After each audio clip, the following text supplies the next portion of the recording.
you. Nice to see you all. This is Eddie. G'day. This is Miranda. G'day. That's Jake. This is Bluey. I'm Chris, and we're all together. We're called Me and My Mates. No, I'm me. No, And these are my mates. No, certain I was Me me. and My Mates. Well, I say mates, they're more like colleagues, really. Acquaintances. So we got one song for you, then we're going to sing a few more afterwards after the movie. See you then. Roll up your blankets, let's make a push. Heave away, haul away. With a crack of the whip, we'll join the rush. On the track to Mount Alexander. At Daisy Hill, we bogged our dray. Heave away, haul away. So Tom said, Nature's here will stay. All the way from South Australia. Heave away, you rolling kings. Heave away, haul away. Heave away, you'll hear us sing. All the way from South Australia. The chief said gold lay all around. Heave away, haul away. From Kangaroo Flat to the Puddland ground. Plenty here for the taking. We scraped and dug till our backs fair ached. Heave away, haul away. We puddled and raked till our hearts did break. Never found enough to pay though. Fortune smiled here and she smiled there. Heave away, haul away. And most live a life of trouble and care. Hills of Australia. Undertow was the first to fail. Heave away, haul away. Crushed by the dray on his ferry rail. No one there could save him. Heave away, you rolling kings. Heave away, haul away. Heave away, you hear us sing. And no one there could save him. John was drowned, his mother did weep. Heave away, haul away. Poor Henry was buried by Mother Key.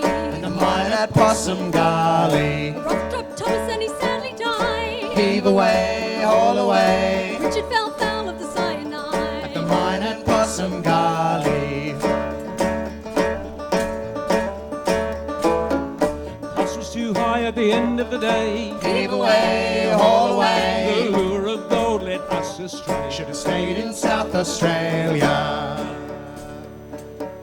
Back on the farm, Henry planted vines. Heave away, haul away. Set in the future for Hamilton wine. In good old South Australia. Heave away, you rolling kings. Heave away, haul away. Heave away, you hear us sing in good old South Australia.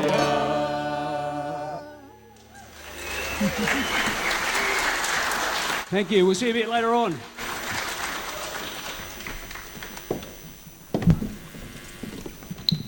Hello, everybody.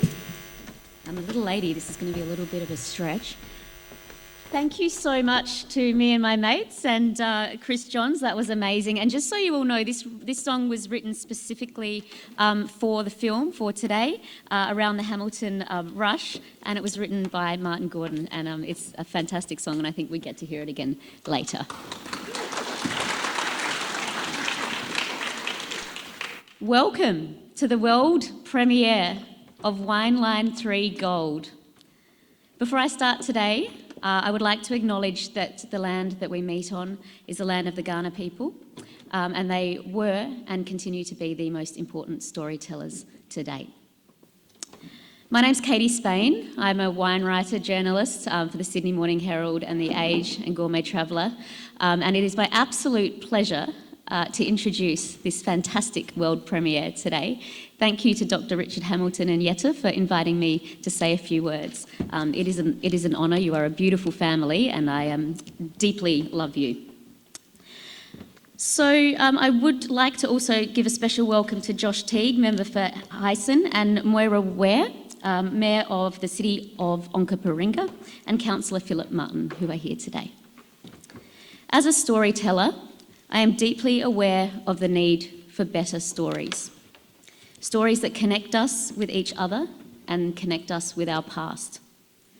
In a world of clickbait and distraction, well-told and thoughtful storytelling is quite rare. That's what you're in for today. Thoughtful, deep storytelling. This is a tale of adventure, of resilience, of family, and gold in all its dizzying forms. Yesterday, as part of Tasting Australia, I got on a train in Melbourne and travelled all the way through Victoria and South Australia to Adelaide and all the wild terrain in between. This story by Dr. Richard Hamilton and director Rick Kavajian takes us deep into that landscape. In part 3 of the WineLine series, we get a glimpse into the Hamiltons' family's past. Cheers to adventure, cheers to gold, cheers to great Richard Hamilton wine, and cheers to great storytelling. I'd like to invite Dr. Richard Hamilton to the stage to tell us a little bit more about this story.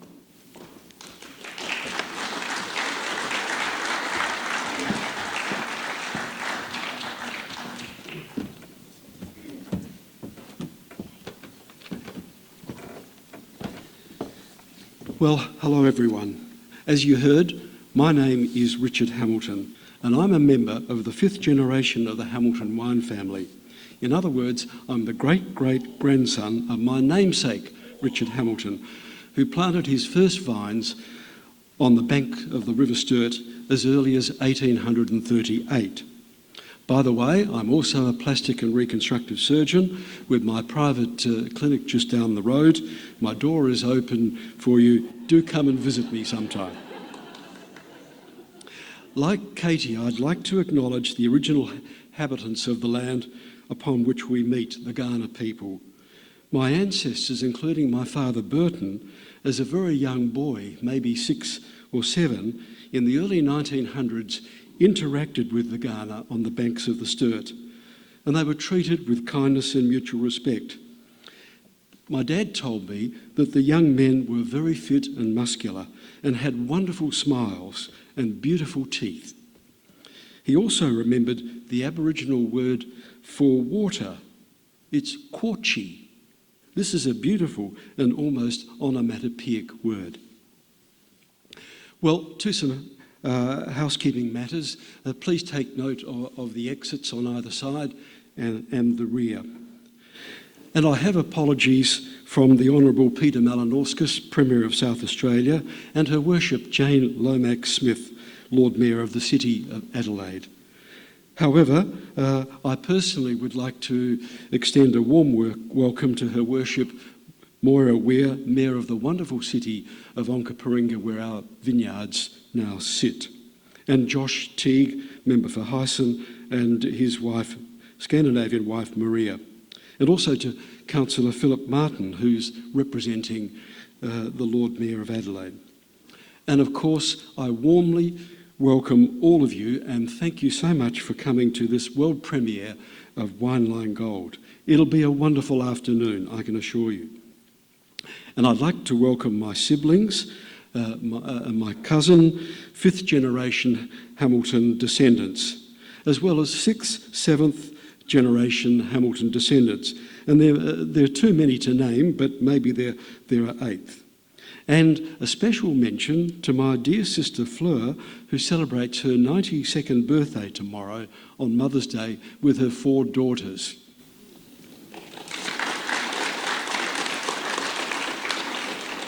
Exploring the great Hamilton wine heritage has been a passion of mine ever since I can remember.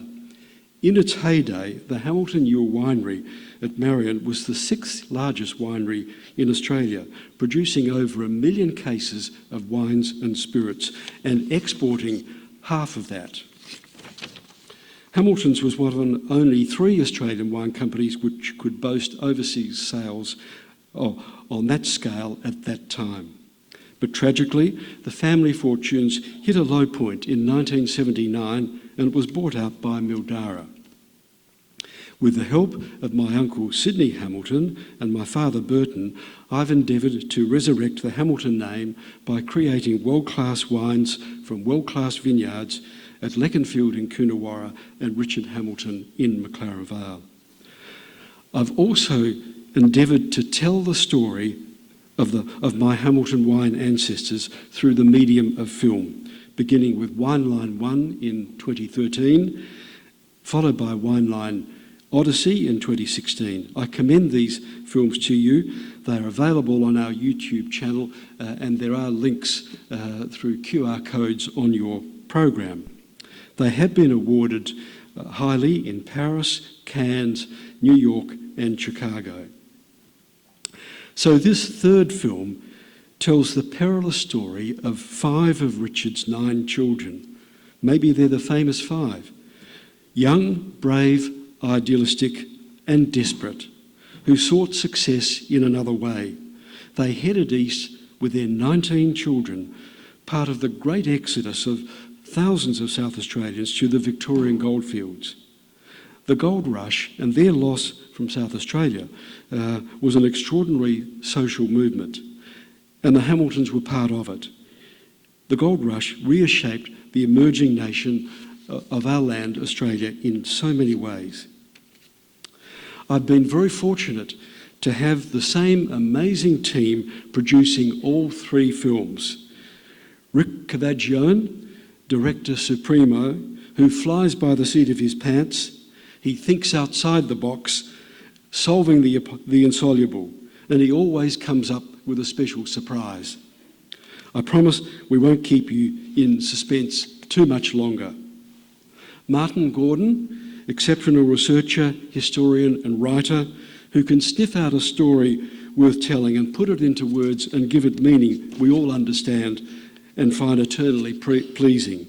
And Martin also composed the bush song. And finally, and not least, Malcolm Ludgate, cameraman extraordinaire, who can pilot a drone through the eye of a needle and climb up any branchless gum tree with his bare hands just to get the right shot. And I'd also like to acknowledge my brother Christopher, who was best boy. He joined us for both expeditions and provided great support to me and the team.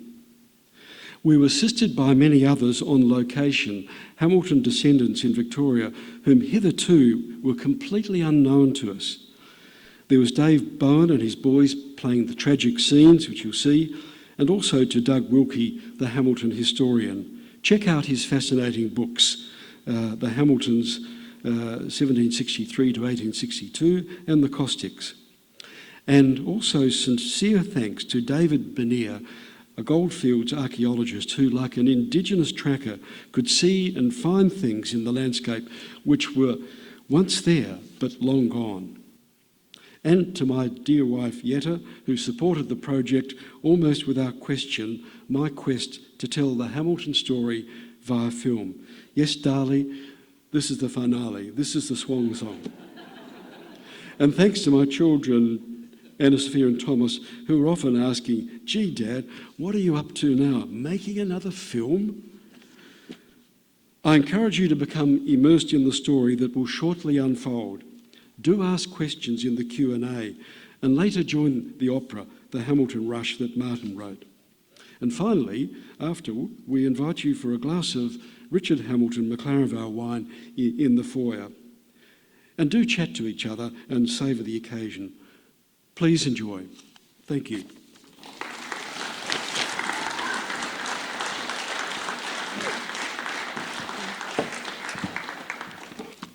Thank you, Richard. I would like to now invite Director Extraordinaire Rick to the stage to say a few words.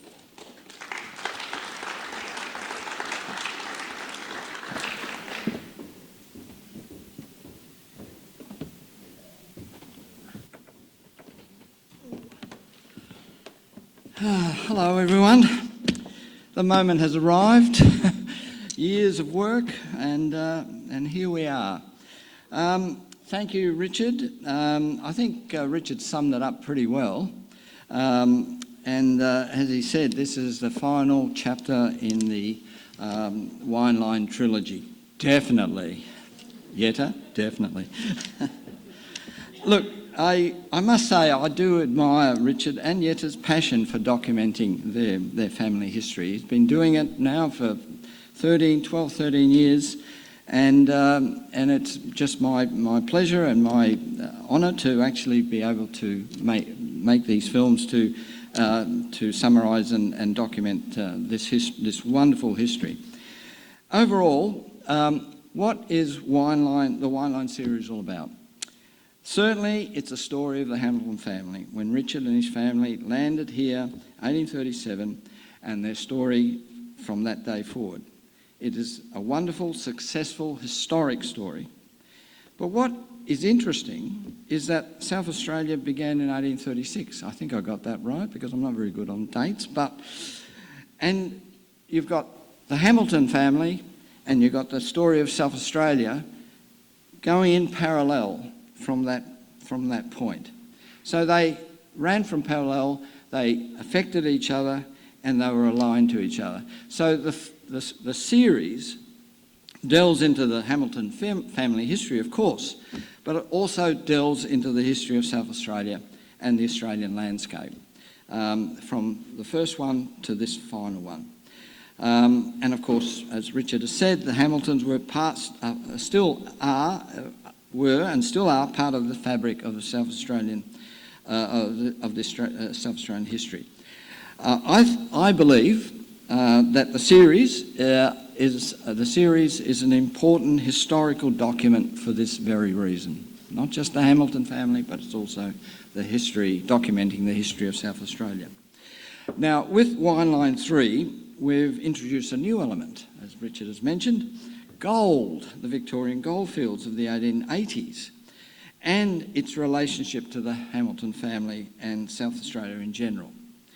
As Richard has told us, South Australia was struggling in the 1850s. A big contingent of Hamiltons went over to try their luck in the goldfields. The Hamilton Rush, as we call it, along with a huge exodus of South Australians at the time.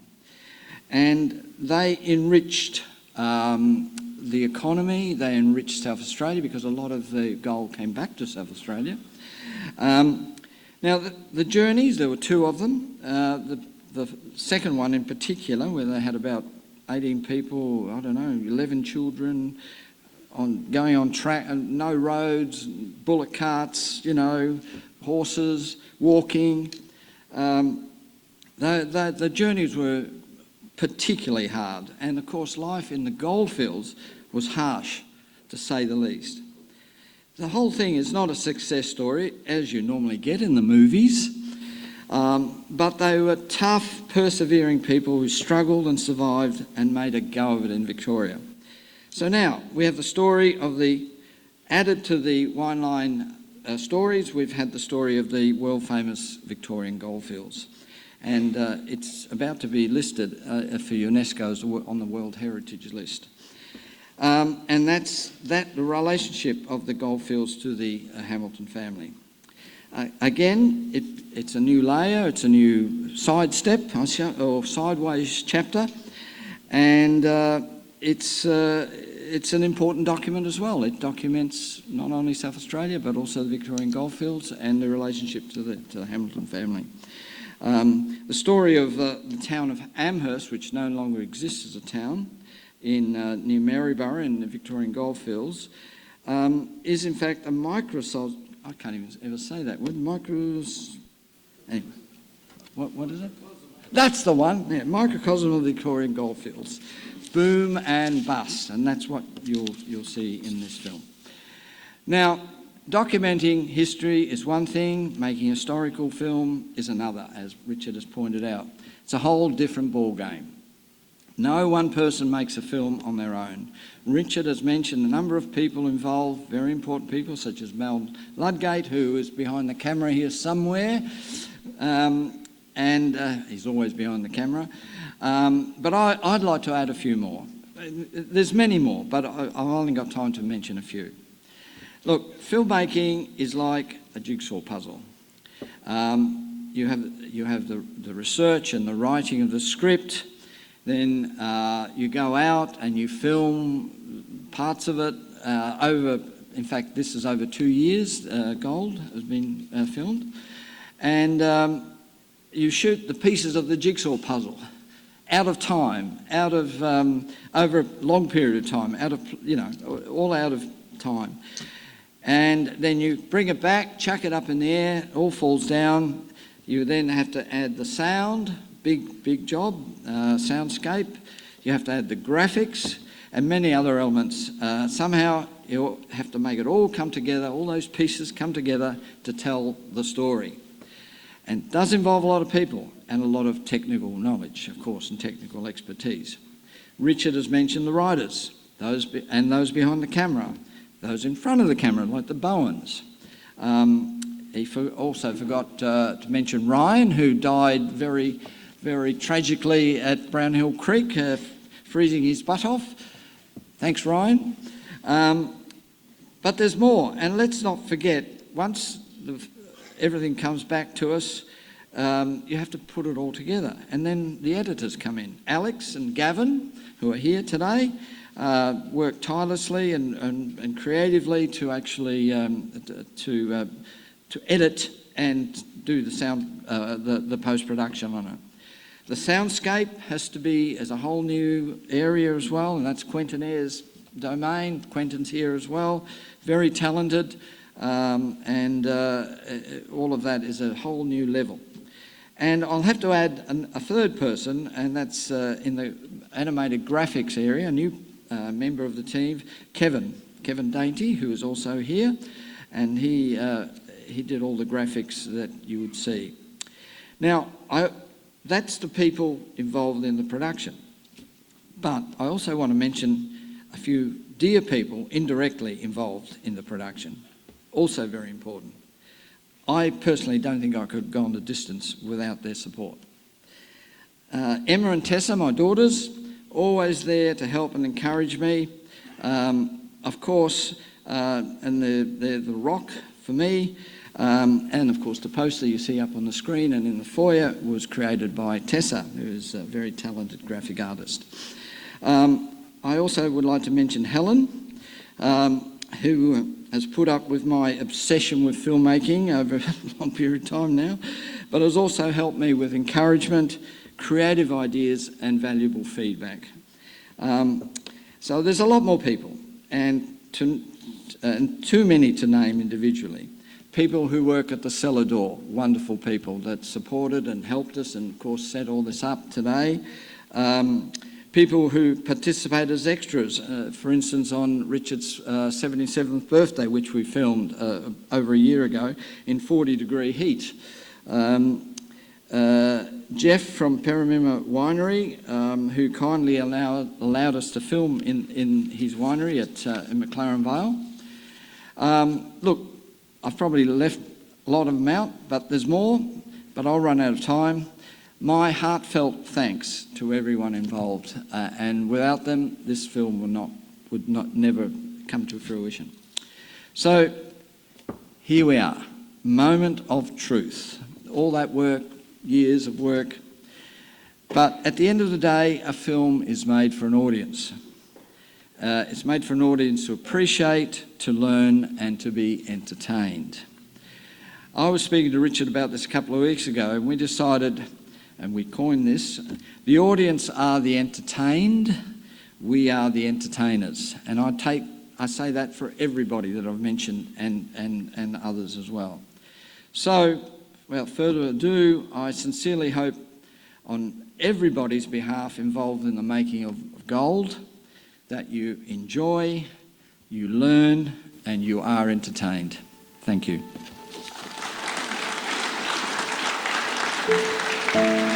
And Tom, if you could roll the film when I sit down, please. Thank you.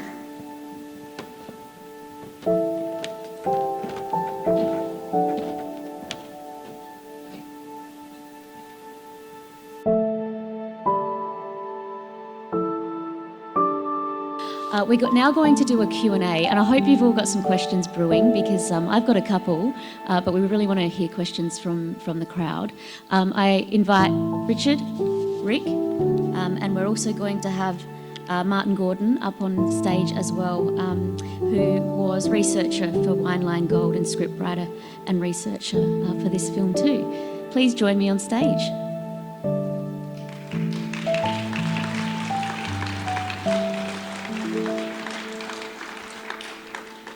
Few technical issues, we'll get that sorted. Okay, ready to go. First question, Richard, I'd like to ask this to you. there was a very moving moment. I was very moved by the thumbprints and that all that history that you said you felt. How do you feel having just watched this and released it to the world? How are you feeling right now? Well, look, it's actually the first time I've seen the film, to be quite honest. And apart from a rough cut, there were some tears that developed in the corner of my eyes. Look, I think it's a fascinating story, and it's a tragic story, and we should all just reflect on what life was like back in the 1800s. There we had Sarah, lost her first husband in a tragic accident. She had 9 children then. She marries again, and there are at least 2 more tragedies that have affected her life, her son and her nephew. And look, it just beggars belief, the sadness that must have overcome ancestors like Sarah, and how they got on with life after those events, but they did, and I suppose life goes on. So look, I think it's been really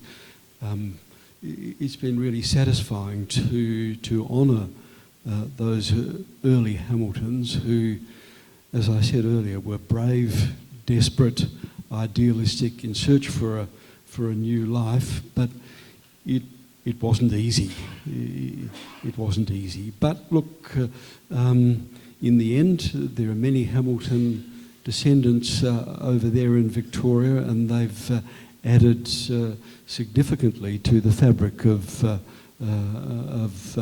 society in Victoria. And I mentioned before, many of them were just hitherto unknown to us. I contacted them just by looking up the telephone book and looking for Hamiltons and Hendersons and Caustics, and just made a few calls, and bingo, they came out of the woodwork, and I was just delighted to meet them and to see what thoroughly decent people they were. So that was a sense of pride for me, and so look, I'm really glad we've told the story of those Hamiltons who didn't go down the wine line.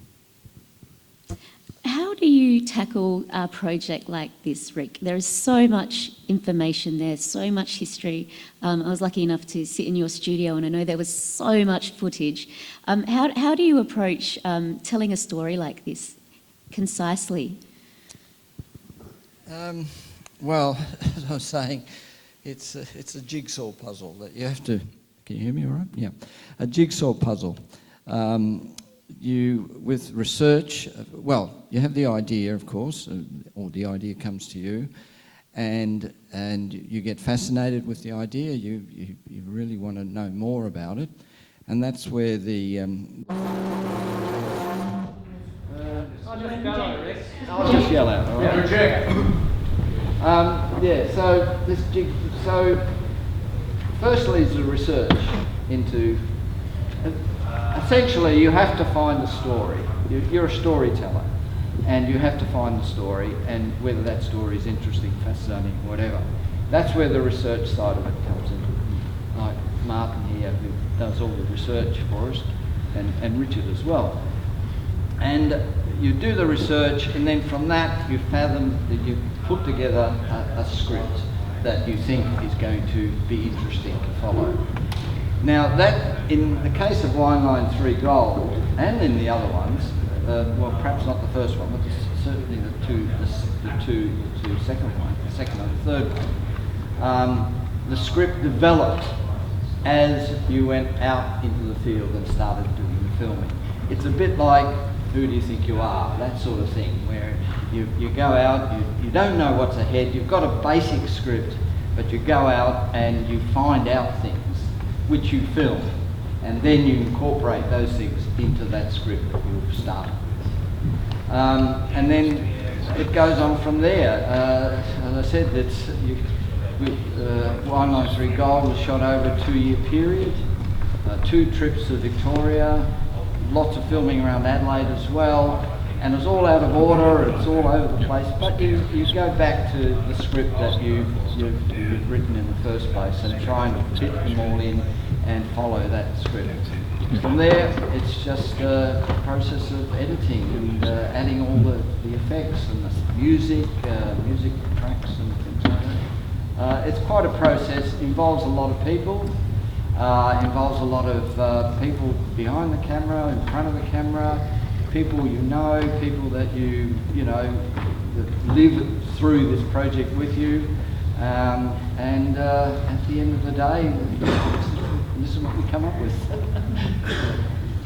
That's great. Yeah. Martin, was there anything that particularly surprised you during the research process? Anything that you quite literally dug up that was surprising?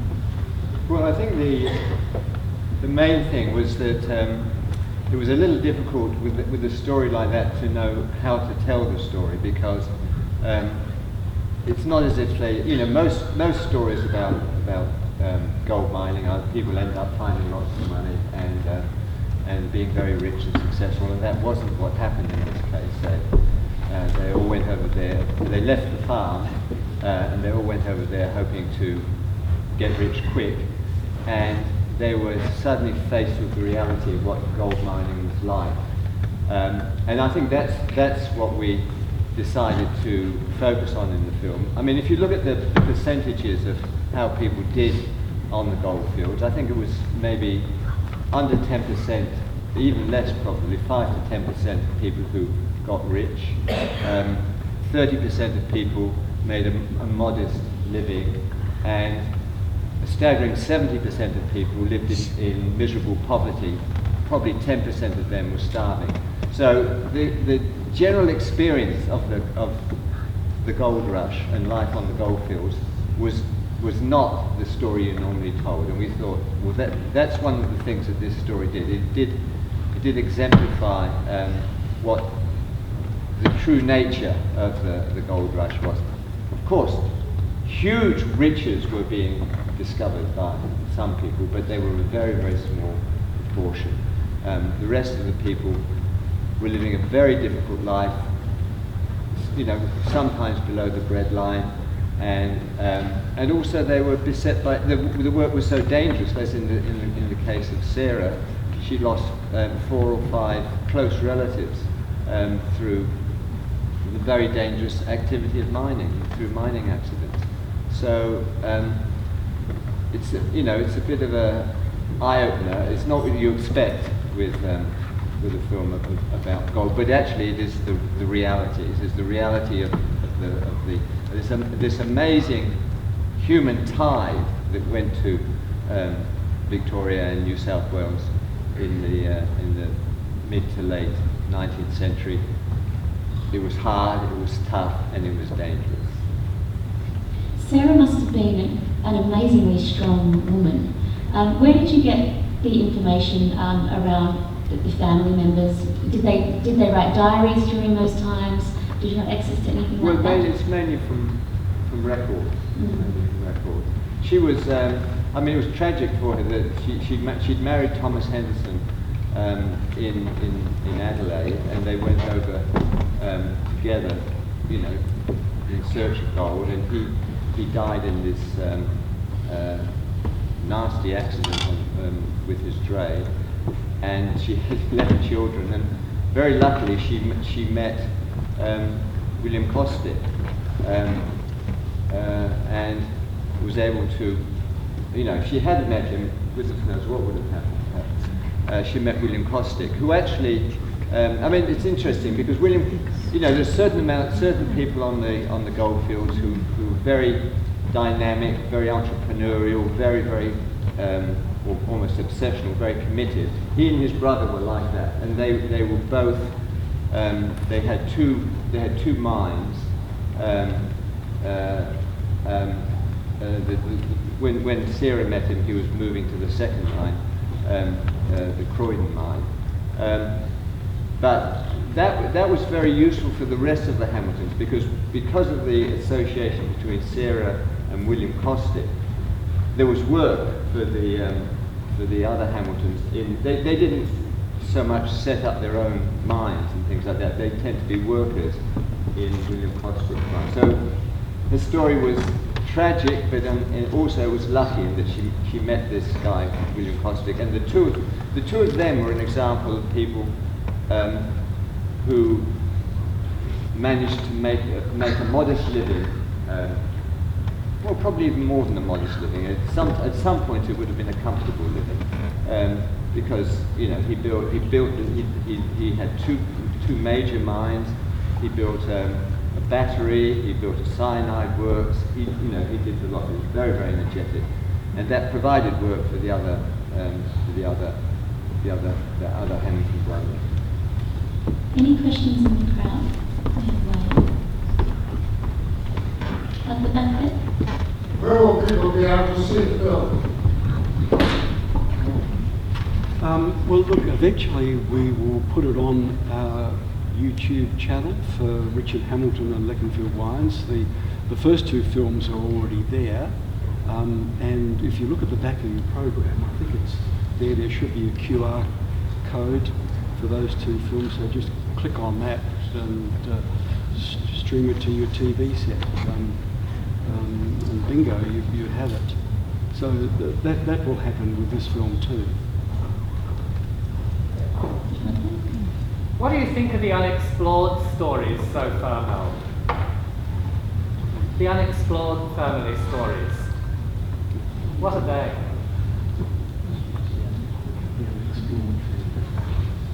I don't know what you mean yet.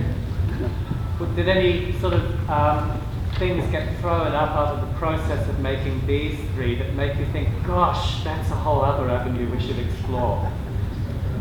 Well, look, it was hard enough tracing these stories, and there wasn't that much information in those stories. So you're always scrabbling for the stories you're trying to establish. There wasn't much sign of. I mean, obviously there would be enormous amount of other stories. We don't really know. A lot of the family members left mining, and I mean, John and was it Mary? John and Margaret. John and Margaret set up a dairy. Another couple went to Talbot, and then they went to Melbourne. So some of them had completely new lives in Melbourne. As not to do with mining at all. All those stories would be interesting. Yeah, obviously there would be a lot of other stories, but the information gets scanter and scanter the further you go from the main. I think in a sense this is the other story, Richard, because the first wine line traces the Hamiltons from their arrival in 1836, in fact even before when they were in Dover, and it goes through 5 generations of winemakers and the ups and downs, and again it wasn't entirely a picnic. There were tragedies there, with Frank dying at an early age and leaving his wife and five children fatherless, and then WineLine3 following the life of my father Burton. And I guess having done that, and being aware of the fact that Richard and Anne brought 9 children out here, and it was only through Henry that the wine line went. What about the others? And that's really what was the other story. And we knew very little about the Hamiltons in Victoria, and even less about their gold mining activities. So look, it was a whole new chapter for us, and I think the remarkable thing was to find out that these were really decent people. They were hardworking. They lived a damn tough life, and really had to break their backs to eke out a living in the goldfields of Victoria, plus the tragedies that beset them. I think Sarah is just a shining example, and to me it's a little bit disappointing that on her gravestone the name Hamilton isn't even mentioned. She was Sarah, wife of William Costick, who was the second husband. She had 2 children by him and 9 by the other, but she was a Hamilton, and not even mentioned there that on her gravestone that she was a Hamilton. I have it in mind to contact the directors of the Amherst Cemetery to put up some sort of a plaque to acknowledge her Hamilton roots. I think she was just a wonderful example of a pioneering Australian woman, and we should applaud and admire her. I think, going back to your question of what was the thing that caught my imagination, was that the thing that caught my imagination at the beginning was that I was looking at one of those Google satellite images of where Amherst was, and it's just like it's a clearing in the bush, with the bush all around. And I slowly realised that you could see, even though it was bush and everything was gone, you could see the roads going through it. And I got the plan of the town, and I could identify every road, that quite detailed plan of the town. I could identify every road going north and west, and the circus where the church was, and the esplanade going down by the river. And it was just like, from this bare patch of ground, I could suddenly see the old town of Amherst rising up, and it was just a very interesting moment. Was it a surprise that was it a surprise that the World Heritage activity came during this event, or was it something? I think they noticed us. Yeah, they saw us coming. They said, "We better put it on." Yeah, the World Heritage. If the South Australians are interested, it was because it was interesting that it still hasn't been listed, but it will be listed. And this came to us when we were there. Basically, we found that out, and it's interesting. It's great timing. I feel like there'll be a lot of media attention on that part of the world, and you're one step ahead. And remember, we're just following on from Martin, Amherst, it became a ghost town. But there were some structures there. But then in 1987, I think it was, a bushfire ripped through and destroyed all remnants of the town. The only thing there is the school. It's an original or semi-original construction. So yes, look, it is fascinating that, and this was Martin's research online before we went there. You could see the outline of the town. It was quite fascinating to follow that through. But as I said, the town, although there's nothing there, it's got a certain serenity about it. I sort of felt it. I felt the spirit of the town when I was there on those two occasions. It's a fascinating story. Any more questions out there? No? Are you sure this is the last one, Richard? Because I do feel like if you ever decided to give up your day job, the Chancellor of the Exchequer. I think we've done it. We've done 3. It's been great to do them. I think that it's really up to somebody else, maybe Richard in the audience. He's a Hamilton descendant, and his first cousin once removed of mine, and he's also a renowned filmmaker and director. And I think we'll handball it to you. It's all yours now, man.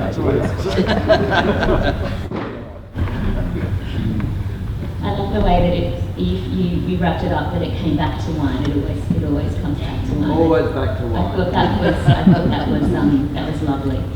Yeah. Any more questions? Because speaking of wine, we have some lovely wine out in the foyer for you to enjoy, and we have some time for everybody to break bread, chat, and ask any questions, of course, of these 3 wonderful gentlemen out there as well. Congratulations. And I can't wait to see it reach the rest of the world.